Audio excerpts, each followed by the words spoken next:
Hey everyone, before we get into the video today, I want to tell you how I've been invited to join the incredible and awesome team of narrators over at Chilling.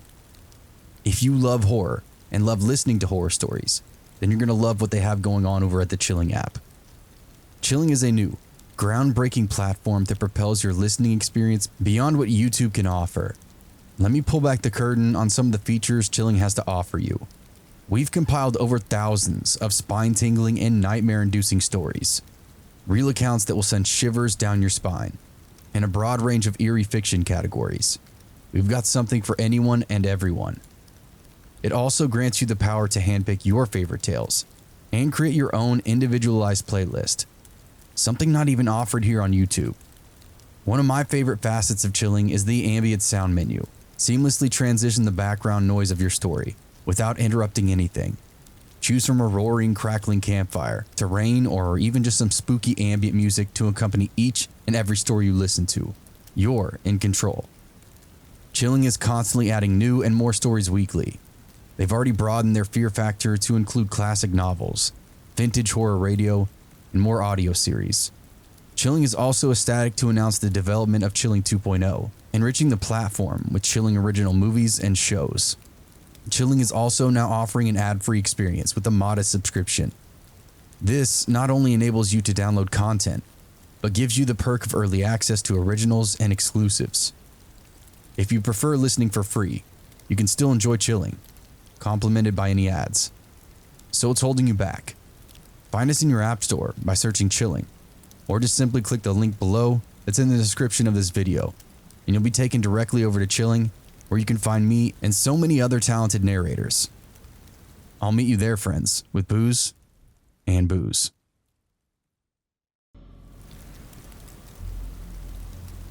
Back around 1992, I was in high school at that time.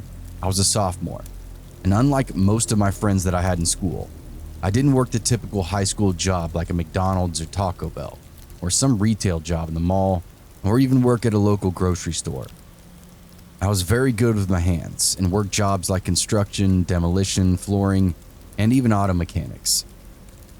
All the contacts that I worked under were under the table, as I started working on some of these jobs at 14 years old. It was beneficial for both of us, as I was only called in when needed, and I was the guy willing to only work evenings and weekends. One of my contacts that I worked for, I would do remodeling projects like at restaurants and bars and shops.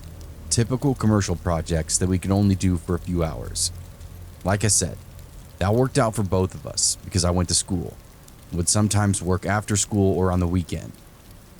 For this one contact, it wasn't uncommon for him to leave me alone at a site and have a list of things for me to do alone, mostly demolition work.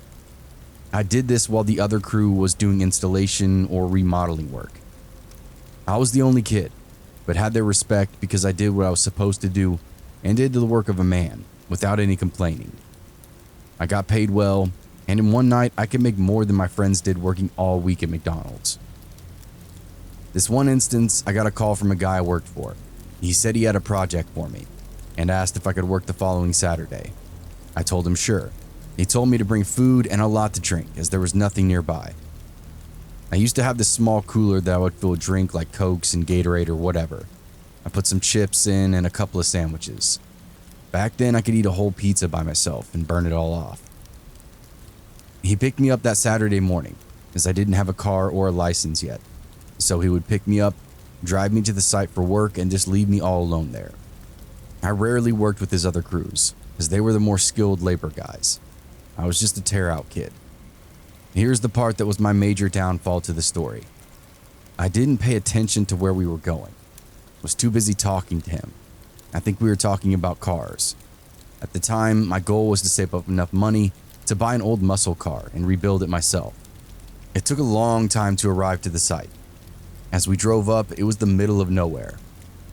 Now you might not think that California has places like this, but back in the early 1990s, out in the Mojave Desert, yeah, there were big plots of land and homes more than a few city blocks apart. I knew we left the highway and went down a few other 2-lane highways for a long distance. I remember he asked me about my drinks, and he pulled out a brand new jug of water that he had in his truck. It looked like it had been there for a while, but he told me to take it just in case. He said there was no running water at the house that I would be working at. As we pull up to the property, he's in a hurry to drop off the tools and get to another work site. So I hurry up and help him with things like the breaker bars, shovels, pry bar, hammer, broom, and other things that I would need with me. He tells me he'll be back to pick me up about 5 to 6 p.m. There's no electricity at this site. Plus, it should only take me until then to do what I need to do. That was his way of saying, I'm only paying you till this time, so you better get everything done. It was never too outrageous, and we always had a good understanding of the time and the task at hand. He drove away, and I'm left all alone at the property. I walk into the house. It's mostly empty. My job was to remove all the remaining furniture and the contents and the appliances. Remove all the flooring, gut the kitchen and the bathrooms, and remove all the wood paneling. The project was to be known what we call a flip. They were going to fix it up and sell it. Almost immediately, I got kind of spooked out by this place. It was just very odd. Now, mind you, I am used to being on sites alone working all night, but this was still the daytime on a Saturday. It was bright outside. However, inside the house was old, dark, and musty, even kind of cool. The kind of cool that gives you goosebumps, though. To add to the spook factor, the house, what I can remember about it, imagine walking back into time until the 1960s or even earlier. Dark green carpet that looked matted down like broccoli. Pine wood everywhere that had a darker stain to it. The wood paneling wasn't the kind that was used in the 80s. It was actual board paneling, hung in groove. Old window curtains that looked like someone's grandma made. Avocado green sink, stovetop oven, and everything else was just left behind. This style of house was like an old western ranch, as there were wagon wheels inside and outside the house. I had this old battery-powered radio, but could only get a few stations, but was just happy for the noise itself. I started removing all the junk from the house, as I normally did on a project like this. I tore up all the flooring next, and to my delight, everything seemed to come up with ease. It was rip, cut, and toss. I took a big demo hammer to the kitchen and tore it apart in less than an hour. I ended up using that big jug of water that my boss had given me to wash my hands and face periodically. But by late noon, as most who know the desert and the dryness, it also started to take the moisture from you, especially if you're working in it. So by late afternoon, I was down to my last drink, and I'd already eaten everything that I brought with me. No worries though, I thought to myself. The guys should be here in a couple hours to pick me up. As the time gets closer and closer for them to arrive, I'm done with all my tasks. I even sweep up the entire place. Now it's ready for the rehab crew to get into work and making this place look more modern. The time of year I was out there wasn't a typically hot desert day, but obviously you know, in the desert, as soon as the sun goes down, it starts to cool rapidly. I had on a flannel shirt, but that definitely wasn't enough, especially as it started to get dark. This was the time before cell phones, and there was no electricity, water, or phone service connected to the house. I climbed up on top of the roof to get to the house and maybe get a better look, to see if there was something in the distance, maybe close enough that I could walk to. My first thought was just to hike down to a neighbor's house and ask them to use their phone. But it looked like the nearest house that nobody was home. It looked abandoned as well. I started to think about my options as the darkness fastly approached. One was to stay at the house until morning, to hike with what little water I had a few miles into the dark Mojave night. Or 3, to wait until early morning and hike out of there and find some sort of civilization. It also suddenly occurred to me that no one knew where I was except for my boss. I don't know if he told anyone else where I was, and certainly my family wouldn't miss me until maybe Sunday night, but I didn't even tell them I was going to be working there. They knew me by now. They knew how much I work, and they knew I was saving up for a car. They never really worried about me not coming home. As the darkness fully enveloped around me, it was amazing looking out at the night sky, and lucky for me, the moon was bright. Didn't have a flashlight or any way to make a fire. Even though I tried, I was going to try to make a small bonfire out of broken up construction debris. As the temperatures started to fall, at least into the low 40s. My only option was to go back inside that creepy house, and somehow it seemed more creepy just sitting alone in the dark. At about 8 p.m., the batteries on my radio, which was my only source of little light, started to die. I grabbed an old wooden chair and sat in the living room, facing the door. I start to hear wind and odd noises, which I just assumed were animals in the distance, maybe even some leaves cracking under feet. I'm starting to shiver. The cold was getting to me, and I set off trying to start a fire in the fireplace. Imagine like that scene from Tom Hanks in Castaway.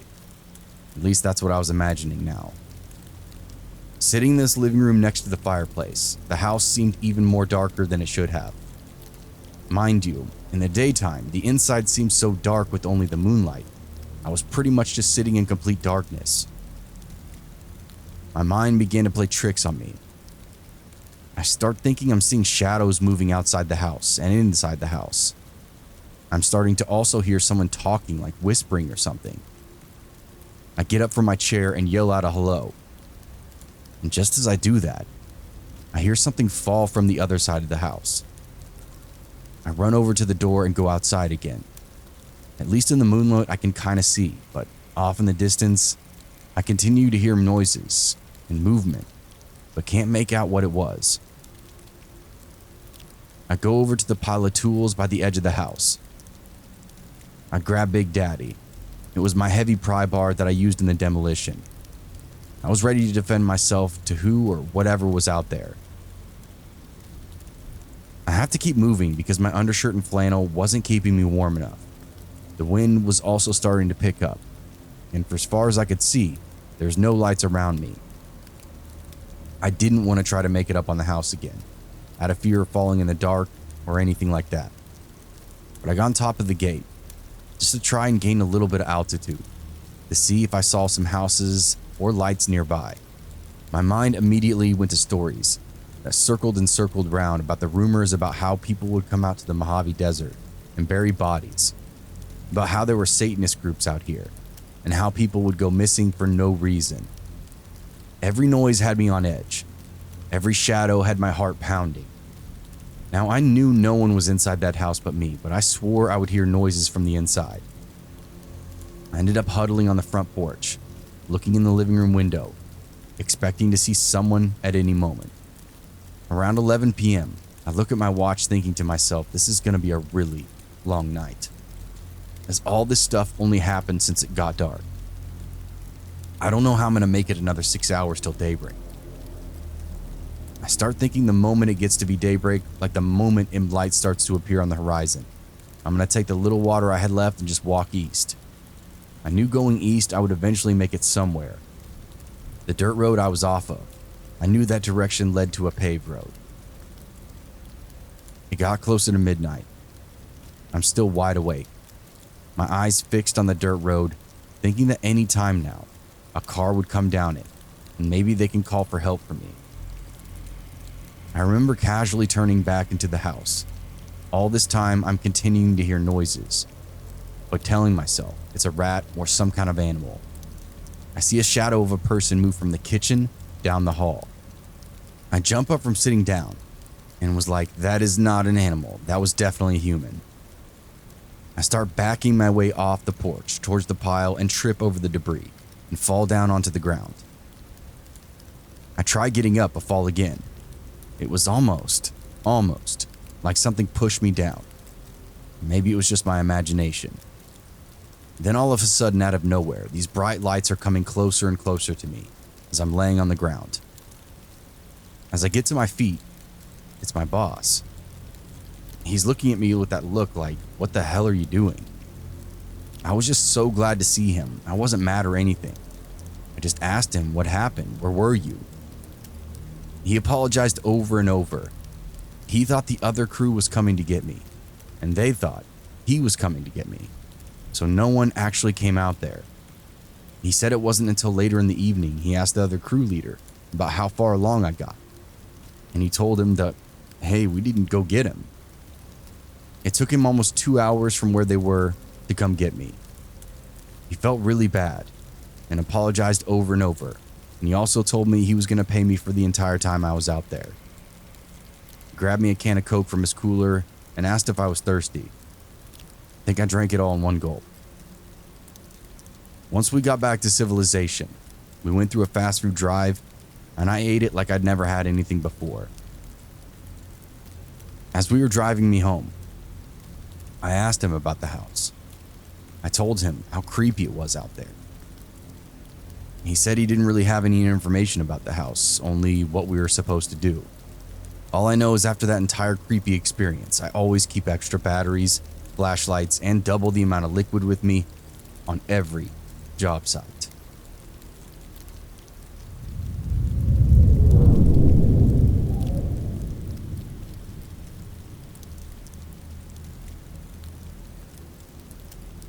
This happened a few years ago to me when I was still living in my childhood home down in California.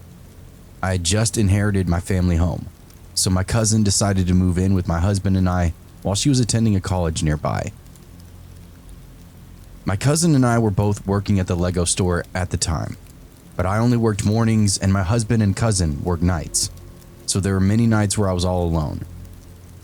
A couple of weeks before this happened, I'd been taking stuff out to my car when I realized a strange brown van with no back windows was parked across the street. As I put the stuff in the trunk, the man in the van started making these weird noises at me. I turned to see if I could get a look at his face, but his black Giants baseball cap was pulled down really far. Thinking he was just another creepy guy, I flipped him off and went back into my house. About 2 hours later, I went outside to go somewhere. He was still parked across the street.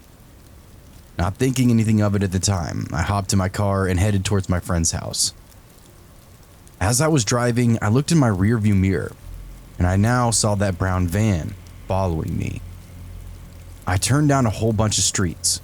He followed me down every single one of them. I turned onto the road that my father-in-law lived on and parked, thinking if the guy tried anything, I could just run in there and be safe. When I pulled over in front of my father-in-law's house, the van slowly drove by. I looked into the van, and the man put his hand into a gun position and pointed at me, and then said bang really loudly. After that, he just hauled ass and drove off. Now, I'd always been a little leery of staying home alone. My house had always given me the creeps because of how poorly lit it was. When I was at home alone at night, I usually just stayed in the kitchen because of how bright it was. I was watching a TV show on my computer when all of a sudden I hear a banging on the front door, and the hand began to jiggle. It startled me for a moment until I looked at the time and saw it was around 10 p.m. I knew my cousin was going to be coming home from work about that time, so I got up and opened up the door. But there was nobody on the porch. I shouted my cousin's name, but no response came. I called his cell, and immediately she was like, "Oh, hey, I'm on my way home from work right now."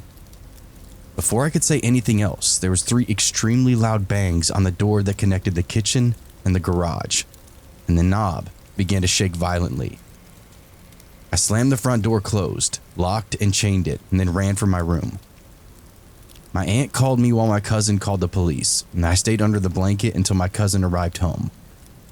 When she came and got me, I was led outside to talk to the police. I was trying to explain what had happened, but the officers along the side of my house were distracting me.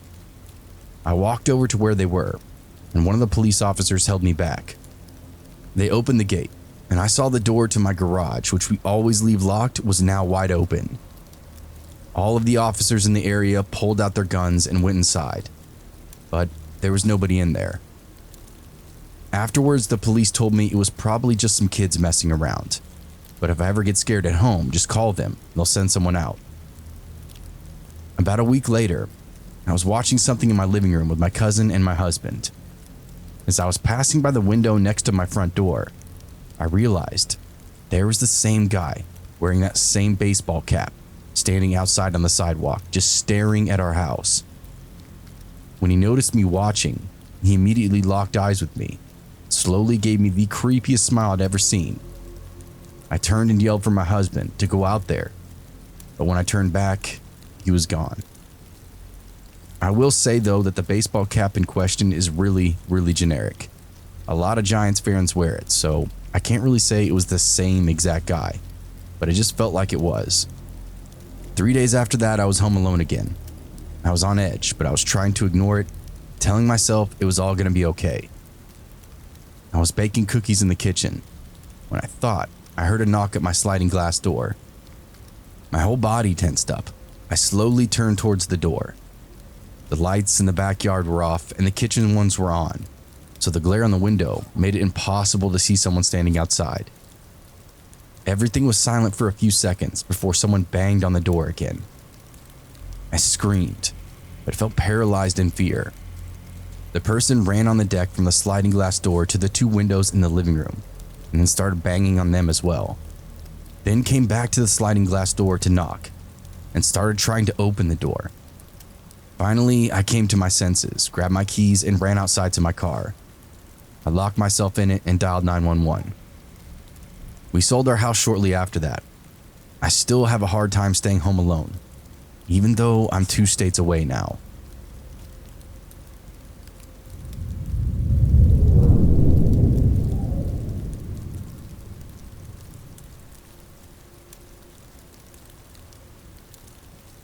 I've been backpacking and camping mostly solo as an adult for the majority of my life. I'm cautious about my surroundings and I listen carefully when I'm there. I try to remain an observer and move through the land with little impact. I'm also very interested in the mysterious and obscure, cryptids, alternate realities, and the unexplained. I've read most of the missing 411 cases. I think Pilates is experiencing some confirmation bias. And I'm a serious devotee of true crime, all of the morbid and curious things I can find. Anything strange that will fire my imagination. There have been occasions where I felt slightly uncomfortable or even watched when I've been out in the woods, but mostly I've chalked it up to being alone and alert. Maybe my inherent skepticism makes me less susceptible to encounters which others experience. I look for logical conclusions first. I've never encountered any truly off or deranged people out in the forest, but I do consider that the biggest threat, the human or the animal. A few years ago, I set out to camp in old-growth forest in North Georgia. Most old growth here is gone, but there are places that haven't been logged, and if you get the chance to visit one, wherever you may live, I highly suggest it. It's beautiful, serene and alive in a way that it's hard to describe here. This particular forest was one of hemlock and poplar. The trees were massive. I had a guidebook that gave directions out into the sticks, following little country roads that eventually turned to gravel.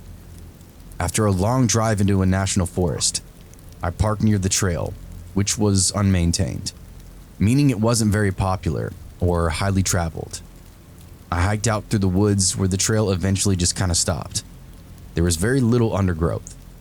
I spent the afternoon just exploring, looking at trees and enjoying the calm. I eventually made my way down to a creek and crossed over into an old field that formed a sort of bowl in the land, with the hills and ridges on all sides.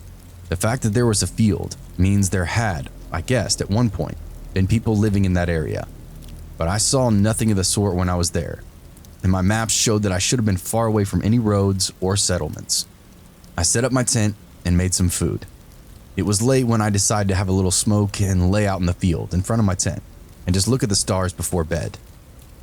There was little to no light pollution, and I always relished the opportunity to enjoy the sky at times like those. As I was laying there, I began hearing a loud knocking sound from up near a ridge where I'd been earlier that day, maybe 1,000 yards away.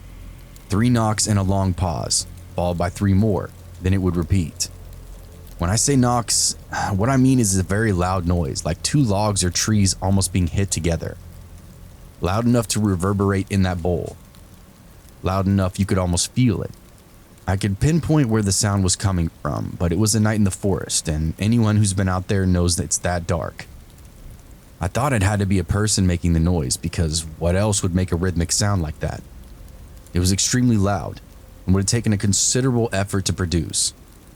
I'd seen no one else during that day, and the direction from which the sound came from was the section of old growth that I'd explored earlier. And that's it. Eventually the sound stopped. I went to bed feeling like I'd heard something I wasn't meant to hear. Or maybe that I'd heard something specifically meant for me and me alone to hear. I packed up and hiked out the next day. I'd be lying if I said I wasn't hyper aware and waiting for something else to happen, but nothing did. I've told some friends about this. They'll either say it was for sure a Sasquatch or that I was for sure close to someone's house that I didn't know about. But why would a person be out in the woods late at night, banging logs together in the dark?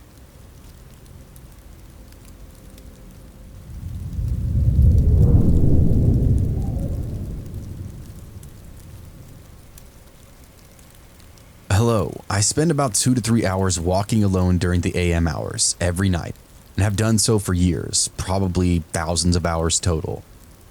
My reason for these walks no longer exists, thus I'm stopping. I've decided to write some of my experiences into a thread. I'll start with my most recent one, which happened a few days ago. I was walking down a path into the entrance of a woods. As I was about to enter, I could see a flashlight walking down the path in the woods coming toward me, appearing to be scouting the area for something. I decided to wait near the entrance until they passed. As they got closer, I could make out a male voice talking to someone over my very loud music. I just assumed he was on the phone, nothing too odd. However, as I expected him to walk past me, he did not. He stood about 4 feet to the side of me. It was really dark. He was just a silhouette, but I could see he had a massive German Shepherd on a leash. He's still noticeably talking, but it didn't seem like he was trying to get my attention. At this point, I turn away and start walking toward the woods, when I can clearly hear him shouting now. That's when I pull one earbud out of my ear and hear something to the effect of, "It's the police. Take your earphones out and stop walking away." Realizing that he was in fact now shouting at me the entire time, I turn around and say, "I'm sorry, I didn't know," all that jazz. He asked me for my name, what I'm doing there, how long I'd been there, and I tell him. Then he says, "Well, I'm looking for someone and clearly you're not them. Have you seen a girl around here?" To which I replied, "No, I hadn't." Then he walked off back into the woods. That is the end of that story. I walked away and went home. Not the creepiest, I know, but I'm left with questions. Why was he looking for a girl in the dark alone? And also, if he were looking for an armed criminal, appearing to ignore him and walking away could have ended very badly for me. I'm just thankful he didn't lose his cool. That is, if he was even a cop. He did say he was, but I never saw any kind of uniform. It was pretty dark. I've not seen anything on the news. I just hope whatever that girl was, or whoever that girl was, is okay. My other story is a lot scarier, yet less conclusive. This one starts in a local park about a year ago. For context, this park, although in a nice suburban area, is supposedly notorious for being rough. However, in my countless hours of walking there, this is the only vaguely scary experience I've ever had. I've never felt anything but comfortable otherwise. I was standing by an entrance to the park, maybe 20 feet inside of it, at 2 a.m. in the morning. It was pitch black. I couldn't see a few feet in front of me. The only light is in the faint twinkle of the streetlights beyond the far side of the park. As I'm standing there, earphones in with music as always, I could have sworn I saw the same movement in the distance. I squint my eyes and focus on a spot on the far side, trying to make out what I'd noticed. At this point, I realize I'm not looking in the distance. I'm looking directly at someone, a mere 10 or so feet in front of me. I shit you not, that feeling of realization is the single most powerful thing I've ever felt in my life. It felt like I was now in a horror movie. Heart racing, I turn around and book it back to the entrance. I start walking down the street toward my house. I'm fairly shaken up, but there's nothing to indicate this guy had any sinister intentions or even knew I was even there. He could have been doing the same thing as me for all I know. I'm now under the streetlights walking past some of the well-off houses, which felt like safety to me. However, I then turned around and saw a hooded man, stereotypical roadman as we would call them, emerge from the same entrance as me and then turn my direction. He was around the same distance I would have expected had he and I started leaving at the same time, around 10 to 15 feet behind me. Again, nothing sinister, right? But just to be careful, I picked up my pace a bit. This street is about 200 feet before it merges with the main road. After around halfway, I turn around and see this guy is directly behind me. 10 feet, same distance he was earlier. I think to myself, well, that's weird. I'm walking pretty fast and this guy has kept up the whole time. So now I start to walk as fast as I possibly can without breaking out into a run. I specifically remember going as fast as a walk would allow me to. I maintain this for another 100 odd feet or so until I get to the main road. I turn around. This guy is now literally only 5 feet behind me. He's closer than he was before. Borderline pants shitting moment. I full on run all the way home. Barefoot and sliders, by the way, without looking behind me until I got to my front door, and that was that. Never saw him again. Could be a coincidence, sure. Maybe I happened upon a 2 a.m. power walker. But also, maybe I almost got robbed. I don't know. If I had, maybe this story would be in a different subreddit.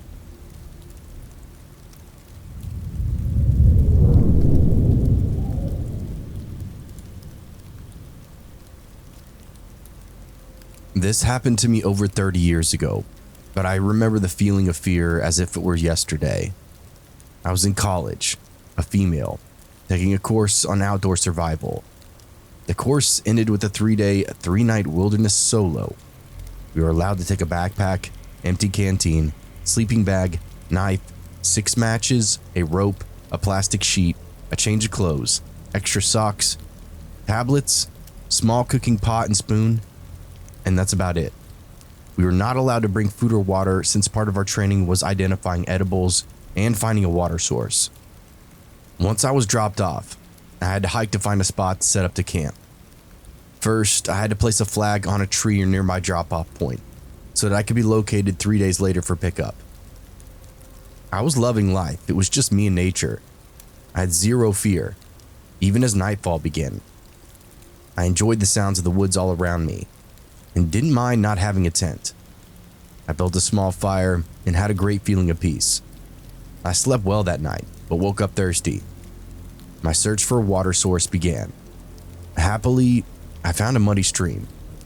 I let the water settle in my pot, placed the tablets in the water, and boiled it for good measure. Yuck. Not a great taste, but at least I was hydrated.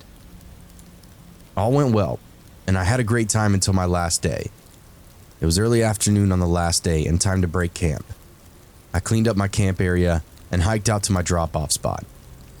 As I sat leaning up against a tree, I heard the sound of a vehicle off in the distance. I figured it had to be my pickup. As I waited, a vehicle that I'd never seen before pulled up into the dirt path in front of me. Immediately, I realized that I did not know the man who was driving. He gave me this really odd look.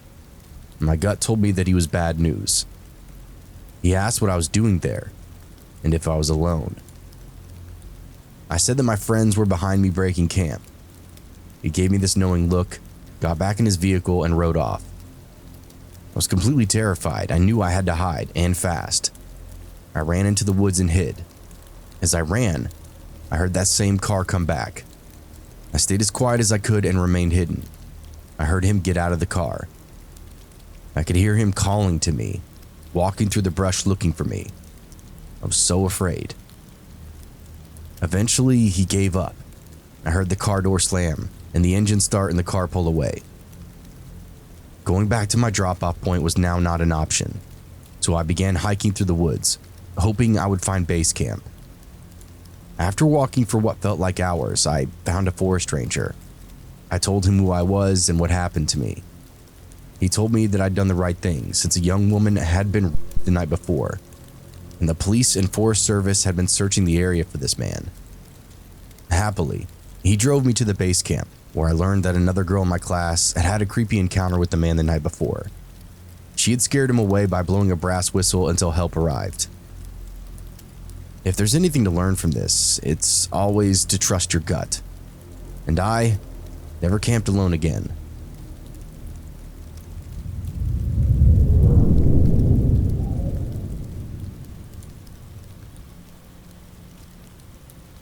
This happened to me about a month and a half ago. For some context, I enjoy working out 4 to 5 times a week. I go to a CrossFit gym that is relatively small, so the warm-up rounds are usually done outside. The gym is near a street that's surrounded by trees on both sides, and that road stretches for about a mile, which is a great place for the gym goers to run on, and is in fact encouraged on most days. I'm also a short female. I don't really look fit since I'm on the chubby side. This, however, always gave me a false sense of security since in my head, I didn't look like the traditional standard of beauty. Therefore, I wouldn't be a focal point for any creeps. Clearly, I was wrong. I got to the gym this morning. When I read the routine on the board, the warm-up said we had to go down the previously mentioned road. It was actually a pretty warm and sunny day, so I decided to do it. It wasn't the first time I went down that road alone. My biggest worry so far was getting caught up in the rain, which wasn't concerned on that particular morning. I grabbed my phone and my headphones to listen to some music on my warm-up jog, as per usual, and immediately went out of the gym to begin the small walk between the gym building and the beginning of that road. Halfway there, this car passes me by and slows down, driving at the speed I was walking. He honks his horn several times to get my attention, and I turned to look, thinking he needed directions or something. But when he gave me this wide, unsettled grin and waved at me, and then drove off. In the moment, I didn't think anything of it, since as a female, I do get the occasional honk or inappropriate comment about my bounce, and things like that when I'm outside warming up. So I simply shrugged it off, turned up the volume of my music, and continued heading towards the intersection that connected that road. What started giving me creepy vibes was that as I'm walking to that said intersection, I noticed the car waiting at the red light. As soon as that light turned green, the car did a U-turn and headed back toward my direction, once more slowing down his speed. He looks at me with that creepy grin, eyeing me up and down and making me feel exposed. I felt my heart begin to race, but I tried to ignore it since he was going in the opposite direction as me now. Besides, it was the middle of the day.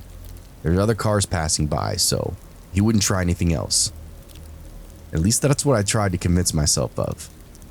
By this time, I'd reached the intersection, so I turned onto the road and began to jog alongside of it.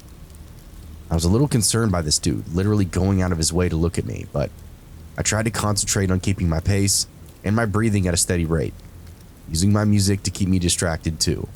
Not 2 minutes passed when I see on the opposite side of the road that same car slowing down beside me again. This meant he made another U-turn somewhere, took the light at the intersection, and then turned in the same direction I was jogging towards. The man driving looked at me with that stupid grin once more. He said some words to me that I didn't really catch since I had my volume up pretty high, and then he sped off once again. Alright, so at this point I am starting to freak out because he's gone out of his way twice. I'm hyper aware of my heartbeat as I feel a wave of panic begin to wash over me.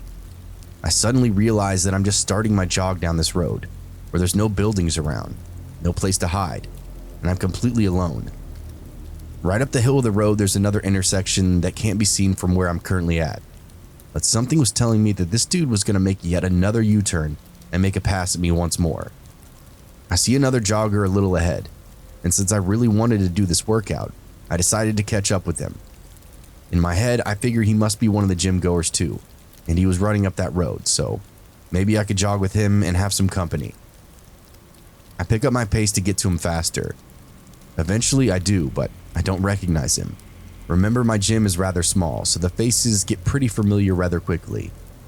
Still, I hoped he was maybe a new member or just one of the few I hadn't met yet. I just wanted an excuse to not be alone. I asked him if by chance he goes to the gym down the road, not wanting to be too specific in case he ended up also being a creep, but he tells me no. Shit. I thank him anyway and decide to bolt back to the gym. There's no way I'm running up this lonely street by myself with some stranger following me in his car. God knows what his intentions were, but considering his expression, I wasn't willing to take the risk and find out. As I'm heading down the road on my way back, the car passes me yet again. Just as I expected, he'd gotten to the second intersection and made a third U-turn, if you're counting. Still that creepy grin on his lips, still slowing down his speed to drive at my pace, his eyes looking at me as if I was absolutely naked in front of him. He was closer to me now, and I could see through the window that while his left hand was on the wheel, his right hand was on his lap, gripping something in it. I quickly looked away, fearing that what I saw is what I actually saw, and I didn't want to confirm my suspicions, but I was clearly shaken. My jog turning into a run when he speeds off again. I'm literally on the verge of a panic attack, only focusing on how the hell I was going to reach my gym safely. Sure, it wasn't that far away, but I obviously couldn't outrun a car. I turned off my music and called my best friend on the phone. I don't know why I did that, since she's overseas studying and there's no way for her to help me. I should have called the police, but my panic-ridden brain was only thinking about getting safe and having someone to keep me company, even if only on the phone in the meantime. While I wait for her to pick up the phone, I notice the first intersection is up ahead, but to my horror, the car was on the very left lane waiting for the light to turn green. Finally, my friend picks up the phone. Hearing her voice helps alleviate some of my panic. My eyes were trying to focus on both the car and where I was stepping as I ran. I needed to be careful, of course. And then the light turned green. The car began to move and yes, did a fourth U-turn. I'm trying my hardest to explain the situation to my best friend with breathless, panicky words, when I see the man pass me again with those eyes, and that grin that sends chills down my spine every time I think about it still. Luckily, I was nearing the intersection. I could already see my gym about 400 meters away. My best friend kept telling me to breathe and calm down. She knew I couldn't get anxious then, and I needed to be safe first. 200 more meters. I'm searching around to see if I can spot that car. I could only hear my ragged breath, my heart, and my friend's voice trying to soothe me. Every car that passes me makes me flinch. I was too jumpy, too panicked by the whole ordeal. Nothing like this has ever happened to me before. 50 more meters. I'm so close that one of my last bursts of adrenaline makes me run even faster. I finally reach the building and climb up the stairs to the second floor where the gym is and burst through those doors. Finally, I made it. I was safe. My body begins to relax as soon as I entered into the familiar, comforting space. My adrenaline was crashing fast, leaving more room for my anxiety to settle in. I tell my friend goodbye since I wanted to tell my coach about the situation and quickly hung up the phone. Before I could find my coach, however, I fell into a full-blown panic attack. I started to hyperventilate. My body was shaking so badly that I collapsed into a ball on the floor and sobbed uncontrollably, not caring that anyone was watching me. All I could do was try to reassure myself that I was now safe and that everything would be all right. But I'm never going down that road alone again.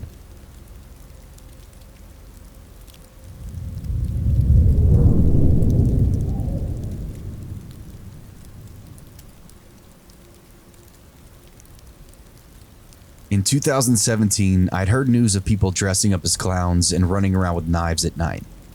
Typically, I brush those things off because I have my own set of problems. I, a 20-year-old female, was often up all hours of the night dealing with my screaming newborn. It was January or February, so we still had some snow. I wasn't able to get out of the house often. Taking out the trash, which is located right next to my back door, was usually the most I got out of fresh air. One morning, I took out the trash and happened to glance over to the right. Noticed footprints directly under the window to my baby's room. I walked over to inspect it, and not only were there footprints, but there were also hand indentations on the window screen.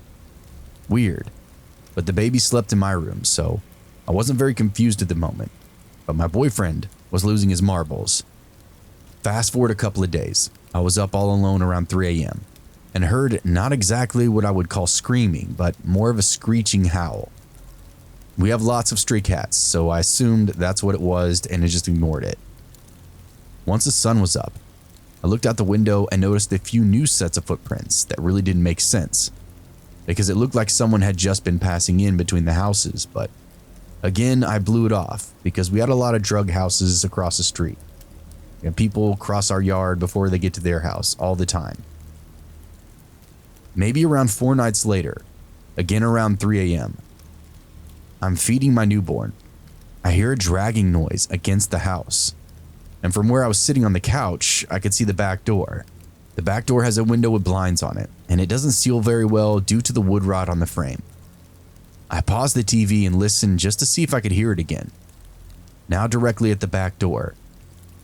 Looking over, I can clearly see a looming figure just standing in the window, holding one of those big kitchen knives.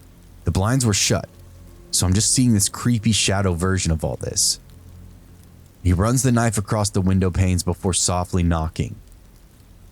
Meanwhile, I'm trying to figure out what to do with the newborn latched on, because my phone is up in the bedroom, and something in me just doesn't want whoever this is out of my vision.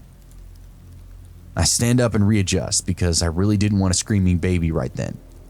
And walking into my kitchen, I flick on the light and said, "Hey man, I already called the police and I'm sure you don't want to deal with them, so why don't you go home?" I really don't know why I talked to him so calmly and normal-like, but I don't think he was expecting anyone to say anything because he just froze. It seemed like he was talking to himself over about it, seeing if it was worth it. Then a few seconds later, he darted off down the alleyway. Never had anything like that happen again, but my boyfriend sure was mad I didn't wake him up to handle the situation, or at least actually call the police. I'm not sure if this qualifies as a creepy encounter, but I sure was creeped out once my sleep-deprived self realized what happened, and more importantly, what could have happened.